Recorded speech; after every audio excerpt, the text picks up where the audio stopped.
찬송가 151장 찬양하겠습니다. 찬송가 151장 만왕의 왕 내 주께서 함께 찬양하겠습니다.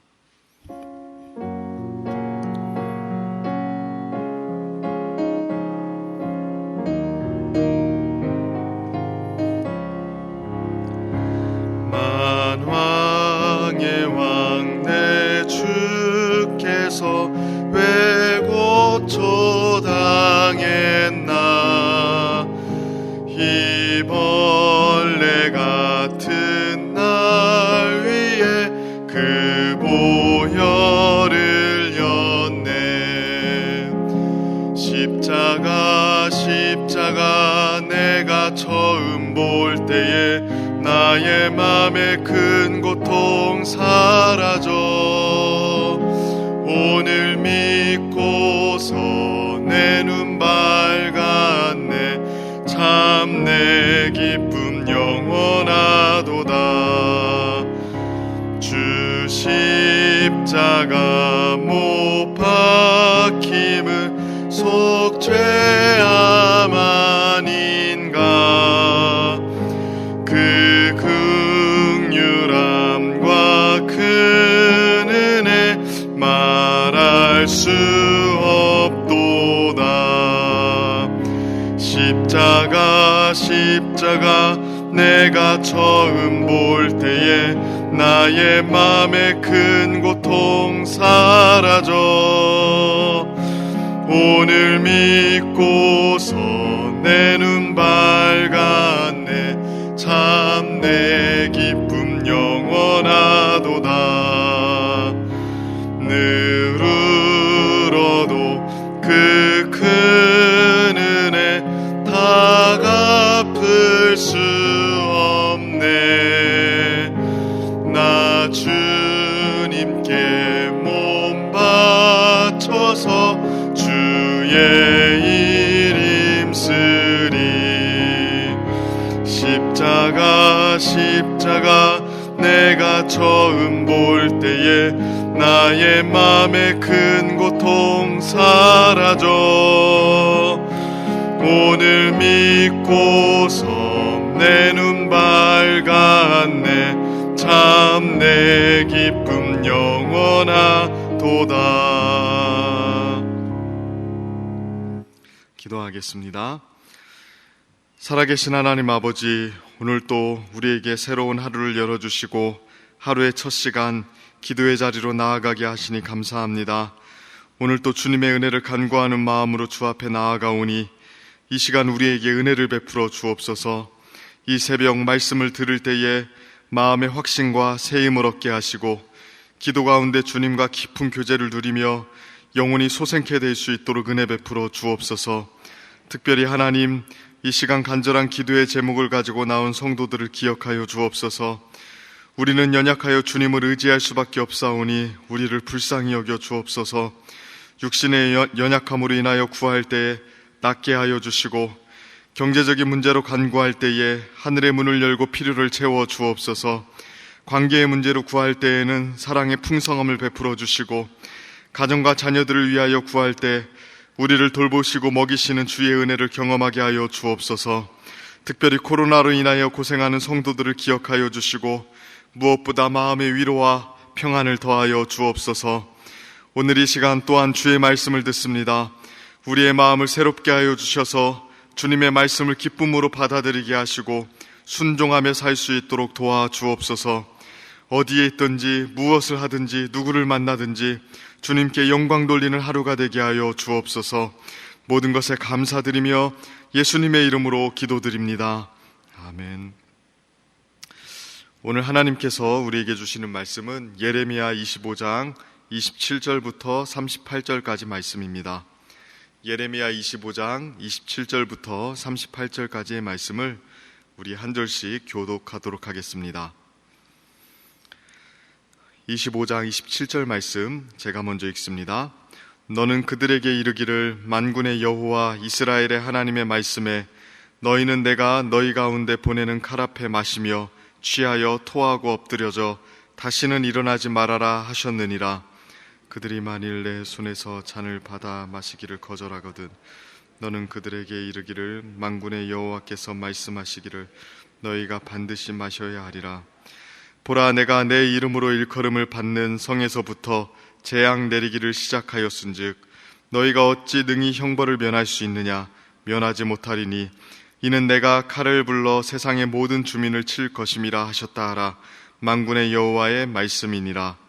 그러므로 너는 그들에게 이 모든 말로 예언하여 이르기를 여호와께서 높은 데서 포효하시고 그의 거룩한 처소에서 소리를 내시며 그의 초장을 향하여 크게 부르시고 세상 모든 주민에 대하여 포도 밟는 자 같이 흥겹게 노래하시리라.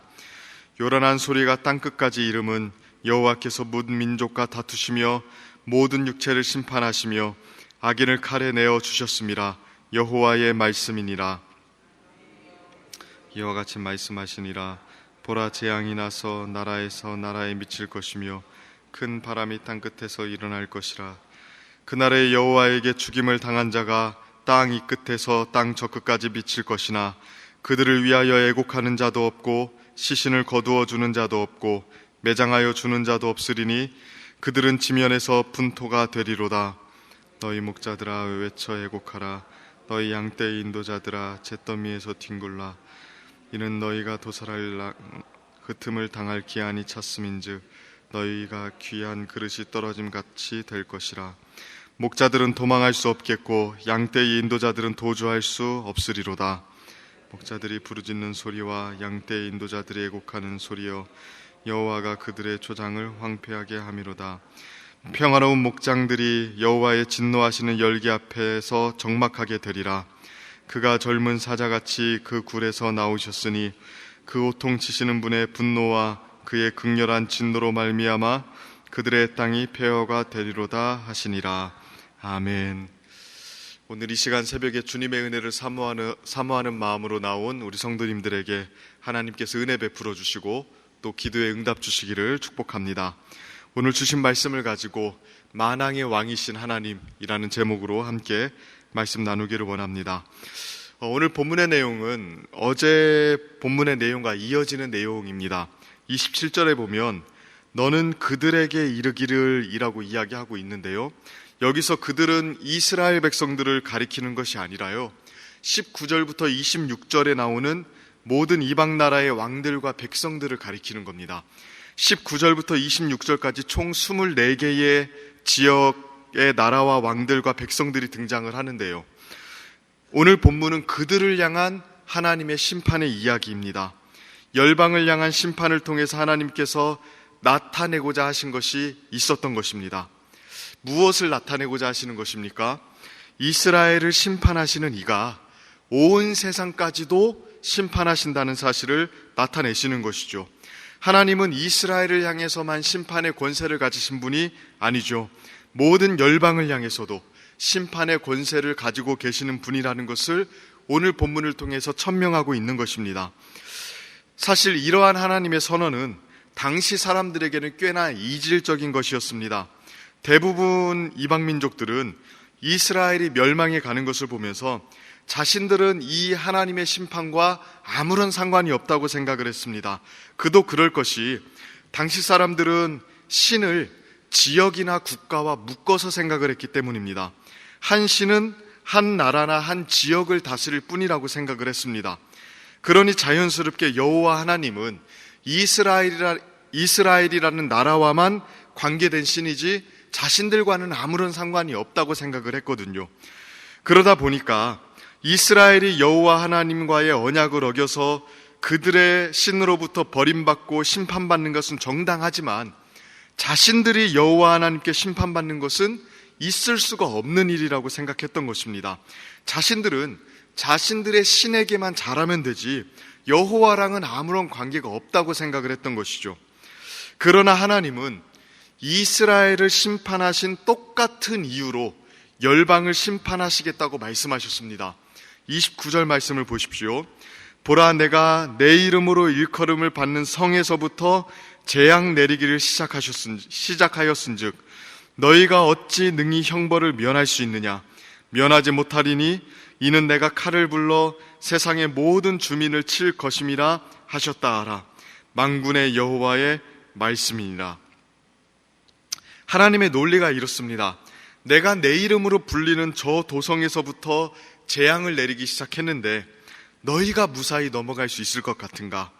이스라엘 백성들보다 너희들은 나를 더 배반하고 모욕하였으므로 너희도 동일하게 심판받아야 된다. 그러니까 하나님은 이스라엘 백성들을 심판하신 그 동일한 이유로 열방을 심판하시겠다고 선언하시고 계시는 것입니다. 자, 이것이 무엇을 의미하는 것입니까? 하나님께서 이스라엘에게 요구하신 것을 다른 민족에게도 요구하고 계신다는 것을 의미하는 것이죠.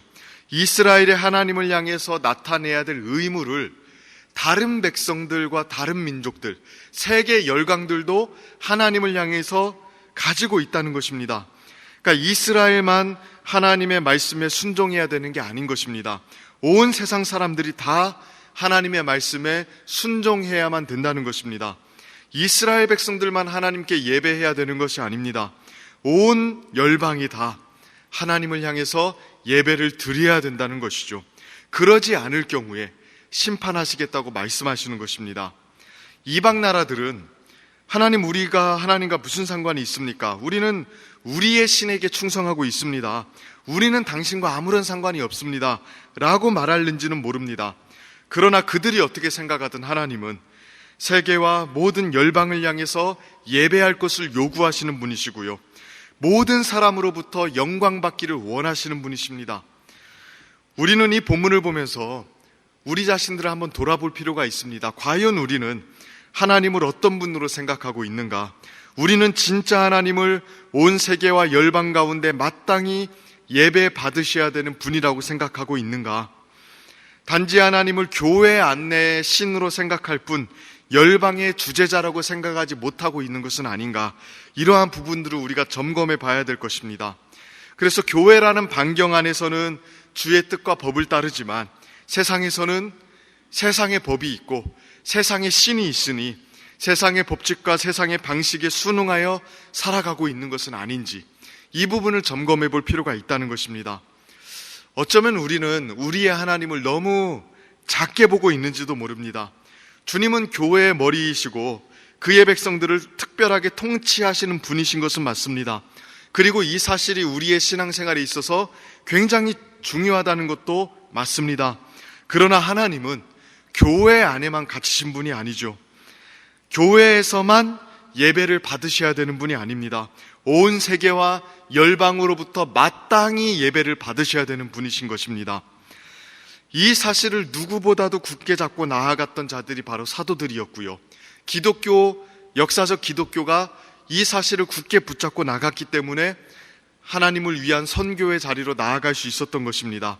예수님은 사도들에게 이렇게 말씀하셨죠.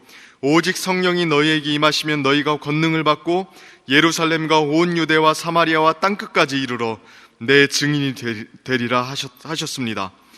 그러니까 사도들에게 예루살렘에만 갇혀있지 말고 땅끝까지 뻗어나가서 예수님의 증언자가 되라고 말씀하셨죠. 그리고 사도들은 그 말씀에 순종해서 나아갔습니다. 예루살렘에만 머물러 있었던 것이 아니고 유대와 사마리아와 땅끝까지 나아갔습니다. 그 이유가 무엇이었습니까? 다른 것 때문이 아닙니다. 예수님이 승천하셔서 하늘 보좌에 앉아 계시다는 사실을 알았기 때문에 그렇습니다. 사실 예수님께서 부활하셨을 때 제자들은 예수님이 이스라엘의 왕좌에 앉으셔서 이스라엘 나라를 회복하시기를 기대하고 있었습니다. 그러니까 여전히 자신들의 민족이 부강해지는 것을 원하고 있었습니다. 이제 예수님이 부활하셨으니까 이스라엘의 왕좌에 앉으시겠구나. 이런 생각을 여전히 가지고 있었다고요. 그러나 예수님의 승천을 보고 나서 생각이 달라졌습니다. 예루살렘과 온 유대와 사마리아와 땅끝까지 가서 예수님의 증언자가 되라는 말이 무엇을 의미하는지 깨달았던 것입니다. 예수님은 예루살렘의 왕좌에 앉지 않으시고 하늘 보좌에 앉으셨던 것입니다. 예수님이 다스리시는 곳은 예루살렘이 아니었던 것입니다. 하늘 보좌에 앉으셔서 온 우주와 온 세상을 통치하는 왕으로 등극하셨던 것이죠.